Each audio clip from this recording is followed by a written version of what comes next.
Now let's turn our attention to acoustic encoding.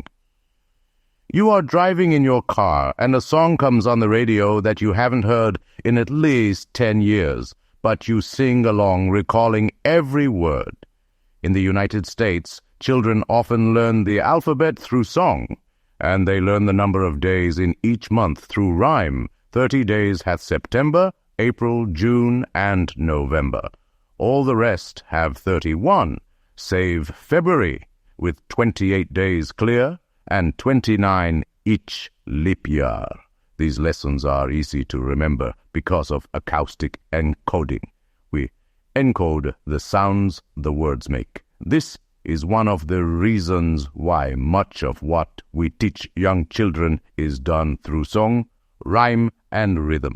Which of the three types of encoding do you think would give you the best memory of verbal information? Some years ago, psychologists Fergus Craik and Endel Tulving, 1975, conducted a series of experiments to find out. Participants were given words, along with questions about them. The questions required the participants to process the words at one of the three levels. The visual processing questions included such things as asking the participants about the font of the letters. The acoustic processing questions asked the participants about the sound or rhyming of the words, and the semantic processing questions asked the participants about the meaning of the words. After participants were presented with the words and questions, they were given an unexpected recall or recognition task. Words that had been encoded semantically were better remembered than those encoded visually or acoustically.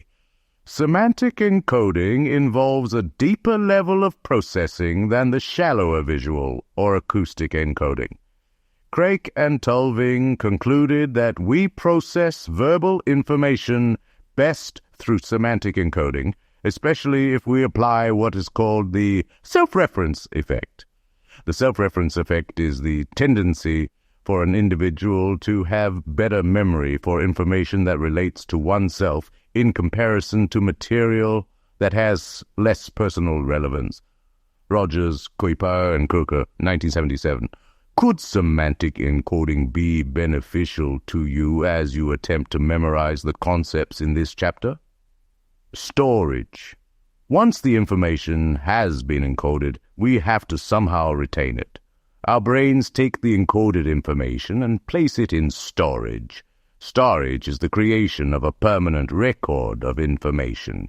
In order for a memory to go into storage, SATA, i.e. long-term memory, it has to pass through three distinct stages: sensory memory, short-term memory, and finally long-term memory. These stages were first proposed by Richard Atkinson and Richard Schifrin, 1968. Their model of human memory, figure 8.4, called Atkinson and Schifrin's model, is based on the belief that we process memories in the same way that a computer processes information. A flow diagram consists of 4 boxes with connecting arrows. The first box is labeled sensory input. An arrow leads to the second box, which is labeled sensory memory. An arrow leads to the third box, which is labeled short-term memory, STM. An arrow points to the fourth box, labeled long-term memory, LTM. And an arrow points in the reverse direction, from the fourth to the third box. Above the short-term memory box, an arrow leaves the top right of the box and curves around to point back to the top left of the box. This arrow is labeled rehearsal. Both the sensory memory and short-term memory boxes have an arrow beneath them pointing to the text, "Information not transferred is lost." Figure 8.4. According to the Atkinson-Schifrin model of memory, information passes through 3 distinct stages in order for it to be stored in long-term memory. Atkinson and Schifrin's model is not the only model of memory.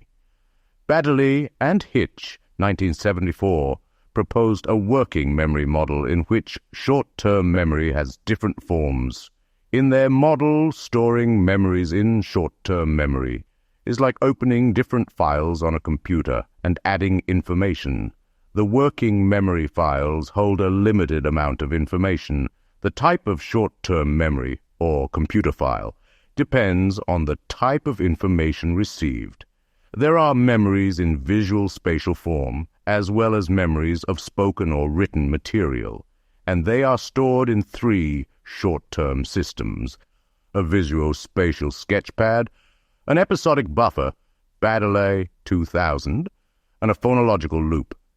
According to Baddeley and Hitch, a central executive part of memory supervises or controls the flow of information to and from the 3 short-term systems, and the central executive is responsible for moving information into long-term memory. Sensory memory. In the Atkinson-Shiffrin model, stimuli from the environment are processed first in sensory memory. Storage of brief sensory events, such as sights, sounds, and tastes. It is very brief storage. Up to a couple of seconds, we are constantly bombarded with sensory information. We cannot absorb all of it, or even most of it. And most of it has a